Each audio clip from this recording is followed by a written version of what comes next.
to Free to Be You with Sophia. I am your host, life coach, and mental health therapist. We have an amazing guest for you today. You don't want to miss it. So stay tuned and also follow us on Instagram, Facebook, and YouTube. Like, share, and subscribe to our YouTube channel. And stay tuned. We will be right back. Thank you, Aria, for joining Free to Be You with Sophia. I'm so excited that you took the opportunity to stop what you were doing in your busy schedule to be on my show today. So how are you doing? Well, first, thank you for having me. I am great. How are you?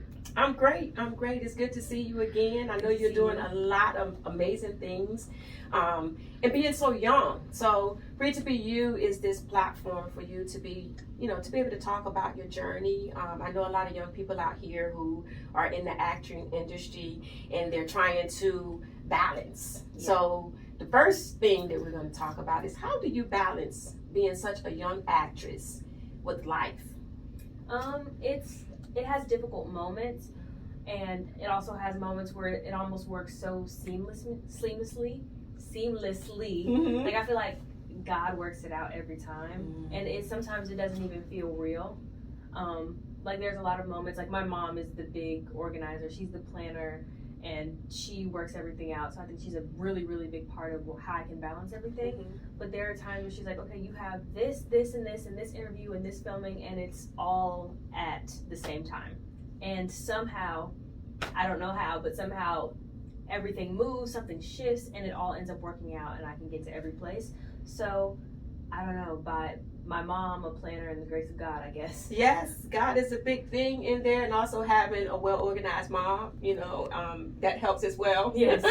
But I'm sure learning from mom and her organizational skills also help balance you out as well. Yes. Now, let's talk about some of those movie scenes you've been in. What is some of the top movies that you have been featured in? Well, the biggest one yet is Better Nate Than Ever. It's on Disney Plus, and I played the female lead. So that was super fun to do, and like, it's been my dream to be like on Disney, like leading on Disney. So the fact that I got to do that was super cool. I had a part in the movie Harriet. I played Anger, Harriet's niece. Mm-hmm. And those are the movies I've done so far, but I wasn't all of that. I was a series regular when they rebooted all that on Nickelodeon, and I'm missing something. Oh, okay. Sorry, okay. I'm going to be in High School Musical, the musical, the series, season 3, coming July 27th. Oh, this is so awesome. Like, oh my God. Most of the people don't know that I knew you when you were a little younger. Yes. Breaking into the industry, and to see your growth now, it's so amazing. Every time I turn the TV on and your mama send me something and say, oh, Ari's going to be on this or that, I'm like, it doesn't seem real. Like, it's just so amazing to see how God is opening these doors for you, your passion and what you're doing. Yes. And I'm sure you have the ups and the downs. Now, let's talk about some of those things that may seem like a little bit of issues in the industry with you being a woman of color. That's big. It's really big. There's a lot of things that women of color in general go through. And for me, like, as a Black woman in the industry, there are a lot of times where there's a lot of stereotypes where I feel like I'm only auditioning for stereotypes, or I only get considered for an audition if it's the sassy side character, the sassy best friend whose story isn't really developed, and she's just there for like the comedic relief. And it feels like I'm always being considered for those roles versus the lead roles, which is what I really want to play. So there's a lot, because I have to work 10 times harder to be seen as more than a stereotype. And even when I work 10 times harder, they still don't see me as more than a stereotype.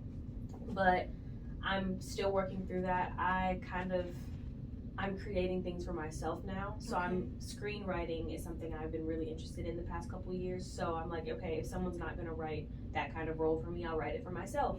And I'll write it for the other Black girls and girls of color who feel like they can't play roles outside of that stereotype. Yeah. And it's unfortunate that we have to work twice as hard as the average person. Right. Now, when we have to work extra hard, what type of mental pressure does that put on you with someone being so young? It's a lot. I had a period of time where I was like really, like, my anxiety was at its peak.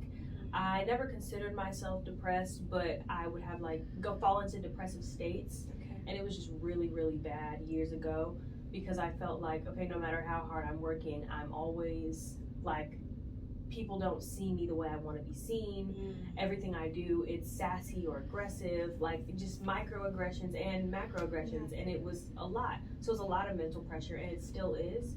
And I overcame that kind of depressive state and that anxiety through therapy and a lot of other things. But even still now, there are moments where I break down and I'm like, I'm always seen as a certain thing to people, and I don't want to be seen as that anymore. Yeah. So it's still a lot of mental pressure, but I'm learning to navigate it, and I'm like, okay, it will get better because I'm going to find a way or make a way. Yes. And I love the fact that the mental pressure, you have your moments, but you don't sit in those moments. Yes. And you're actually using those moments as fuel of fire Right. to find something within the inside to say, you know what, if you're not going to do it for me, I'll do it myself. That Yes. is Black girl power. You know, I love it because that's inspiration for other young Black women who are twice your age and still struggling with anxiety and depression. And a lot of times people don't know how to balance the both because Right. they fall heavy into the anxiety and depression, and they actually forget about their next level in life. Right. And sometimes we have to just keep pushing. And I tell people all the time, it's not how you fall, it's how you get back up. And when you get back up, what is your direction? Are you going to look backwards or are you going to look forward? So I love the fact that Miss Aria Brooks says, if you're not going to do it for me, I'm going to do it myself. Yes. And that is so much inspiration. That's inspiration to me to hear you say that. Thank now, you. I know you have been doing a lot in the industry. Not only are you acting, but you're also writing music. Yes. Let's talk about that. Your song called "I Am Next." Or am I next? Am I Next? Yes. So let's talk a little bit about that. What inspired the song? Well, I wrote it in the height of like the Black Lives Matter movement, or I won't say in the height because it's still going and we're still talking about it. But during like 2020, when a lot of that was really prevalent and people were speaking up more than ever, the protests were happening, I kept seeing these things happening in the news, and that caused me to research more about it because I knew that, like, I knew about racism, obviously, because I have faced it and my parents have taught me growing up, but I didn't realize the magnitude of it and at the time, so I really did my research on it, and I was like, this is scary. And I heard a lot of people talking about like trying to educate people on it, and they were angry, but I feel like at first I came from a place of like fear because I could be next. Yeah. It was really, really a difficult time, so that's what inspired me to kind of write that, saying like, it doesn't matter what we do, you're killing us because we're Black. Yeah. And you see us as a threat, but we have no weapons, we're unarmed. Yes. It's scary. Yes, it's very scary, and you're very young, and to feel such magnitude of such aggression in the world, I truly understand if we're feeling, am I next? Because you never know. We can easily be driving in our car, minding our own business, and someone would stop us in our track just because we may look suspicious. Right. But most of the time, the average Black person isn't looking for trouble. Right. We're just trying to make it through the day. And then there's so many things that are like the same things will happen to non-Black people or just white people. Yes. And like they could completely come from a place of aggression. They're not doing what the police officer's saying and they'll make it out alive. Yes. And we could comply and we could do everything we're supposed to do and we still don't make it. And this injustice is a plague because it's been happening since slavery time. Right. I saw a documentary on that. That was like the like policing system is like an extension of slavery. Absolutely. It's to keep us enslaved. Prisons, like slavery to prison, it's the same thing, which is why they're always arresting people of color, Black people, whatever, because they're trying to keep us enslaved, but do it in a way that seems more legal. Yes. And when we look at, not getting political, but a lot of the laws are written to actually keep us in bondage. And a lot of people don't realize that to be a person with integrity, you do have to work twice as hard. And they don't understand the pressure that we have to work 10 times as hard as the next person. I could be in the same field with someone and they would look at me as the angry black woman Yes. and label me as this person that I'm really not. But what do you expect us to do? Right. If you're constantly telling us we're angry and we know we're not angry, what do you expect? It's almost like, dang if you do, dang if you don't. So Yeah. where do we have a place in this society? Right. And speaking about the movie industry in some of those ways, have you ever experienced anything on set? And please don't label any names or anything. I will not. Okay. But have you experienced any injustice in the movie industry? Yes. There's been a lot. It's like the older I get, the more I'm able to assert myself, and I can, like, I present myself as, okay, this is what you get from me.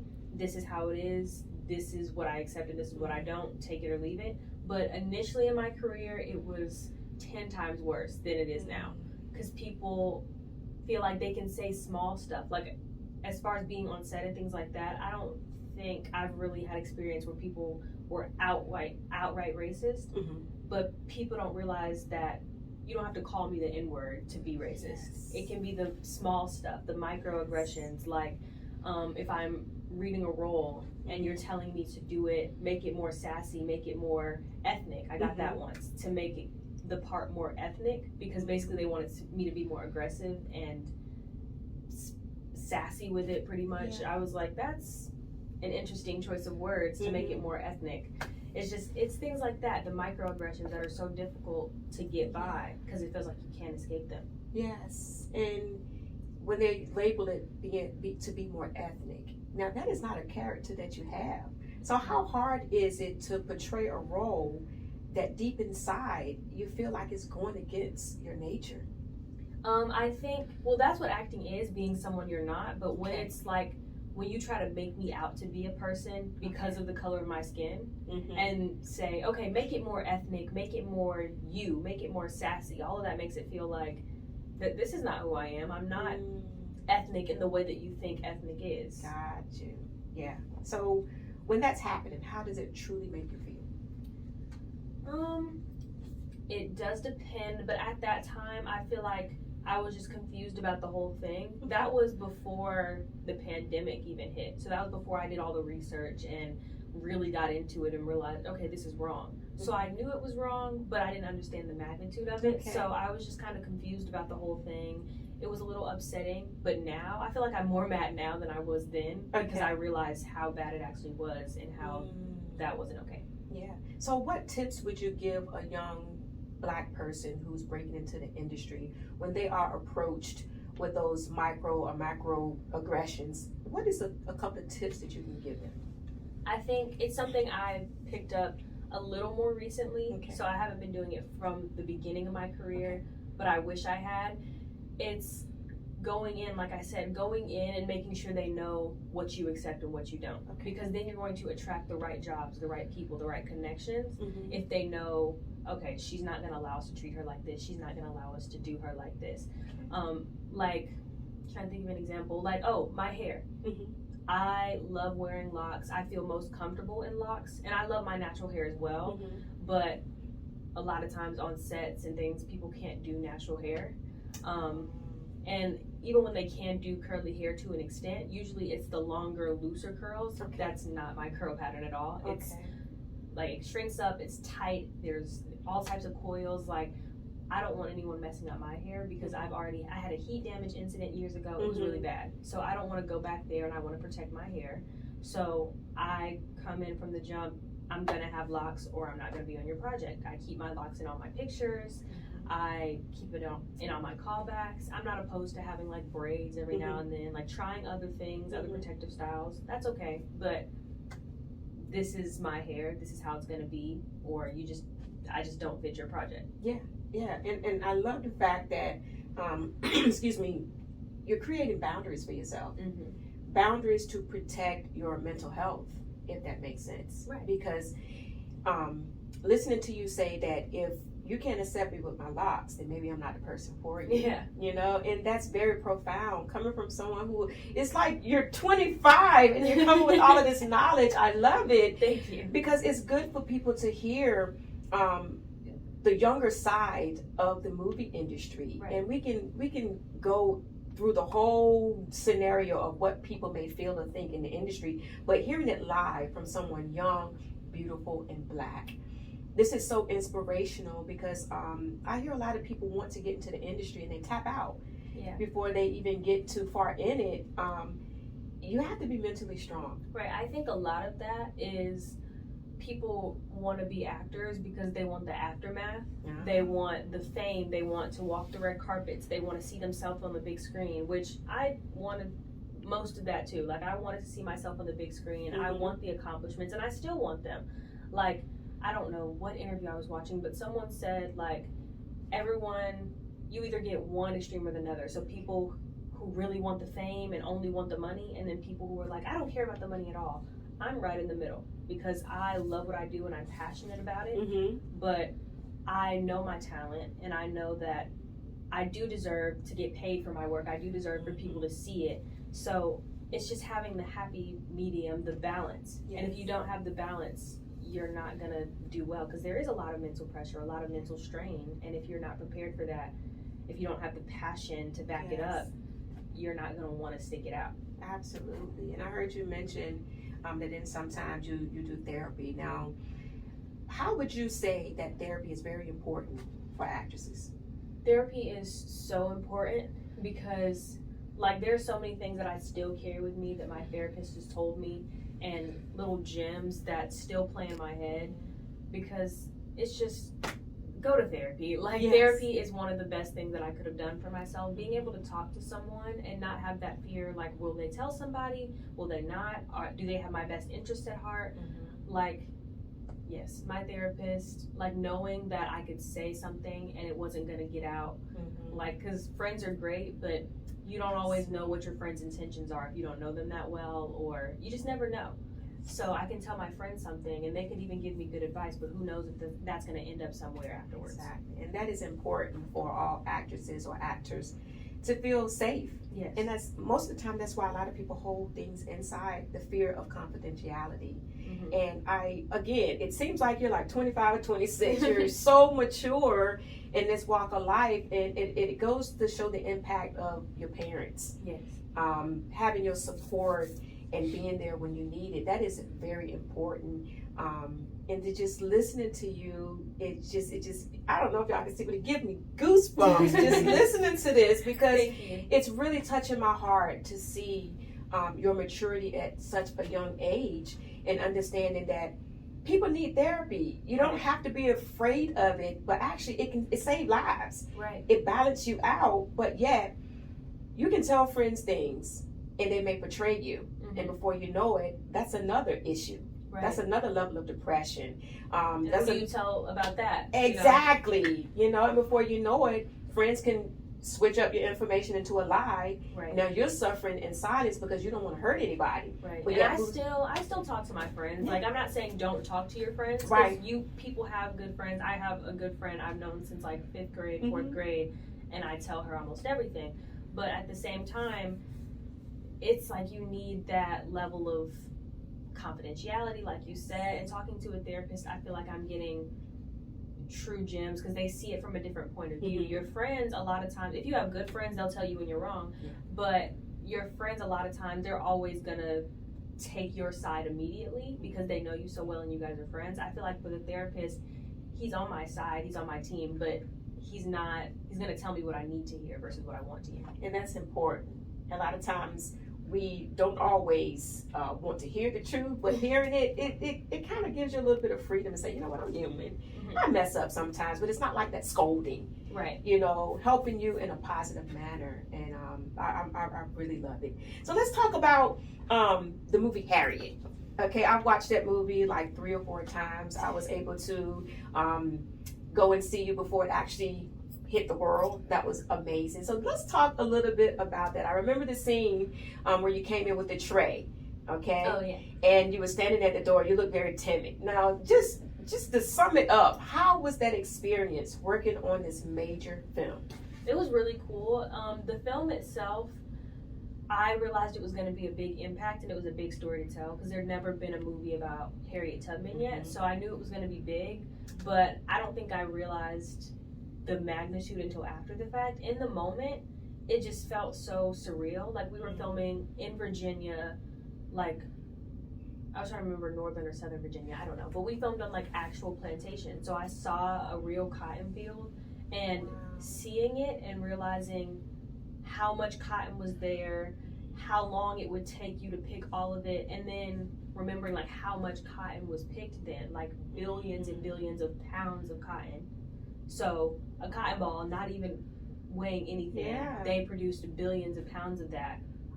And it was all by hand. Like it just made you appreciate the work they did, and also it was like angering, like the fact that this happened to someone, the fact that people are going through this, and being able to portray that, I feel like that helped a lot. Now, in those roles and watching this real life scenario or scenes, what type of feelings? You said some were good and some made you angry. So how did you balance that in the moment of holding up your role? Well, it was, since my role was very not as angry, I feel like you said, it was a little bit more timid, and it was coming from that point of view.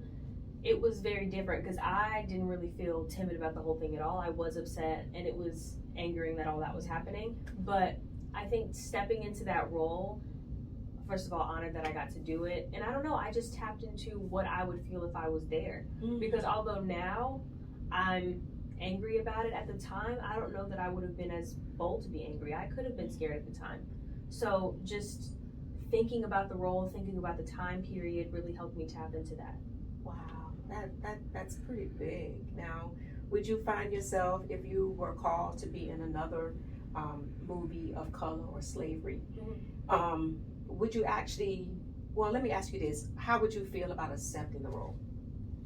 I would. I think it's important to tell these kinds of stories because, like, people need to see, and I hear so many times they're like, get over it, get over slavery, it happened, and people living, walking right now probably didn't own slaves, don't own slaves, but it's still something that we're still facing the repercussions for. It's something we're still dealing with, and we're dealing with these extensions of slavery like we mentioned before. So it is something we still need to talk about, and I would 100% accept the role. That's awesome, because we still live with the aftermath. Yes. It's just not in that time, but it comes in different forms now. Right. Just like when you go to buy a house. I was speaking with someone recently how they're taking her through the rug over 9 months of not approving a mortgage. Like, you know, things are still happening to these days. It's just in different forms.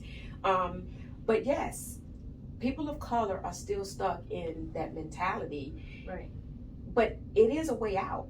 Staying focused, not allowing the things in life to hold us down, and to be inspirational, and not using these things to make us angry, but to educate us and to see how can we move differently in the world. Right. We still have a lasting impact on our culture, but yet doing it in a positive way. And I love that you are taking these lessons and you're using it for your benefit. That is so powerful, because a lot of people take it and turn angry. Yeah. What's the use of turning it angry? It just gives you an extra bad name or land you somewhere you don't want to be. But Right. I appreciate the fact that you are taking this with integrity.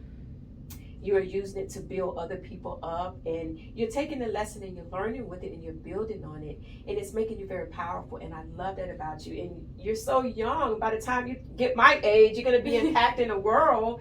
And, you know, would love to see you having your own movie studio and you're portraying or doing whatever that's from your heart, because we need to see more of this. We need to lift up our women and our men of color more, so they can impact the world too. All of us aren't bad. Yes. It's just we don't have a voice.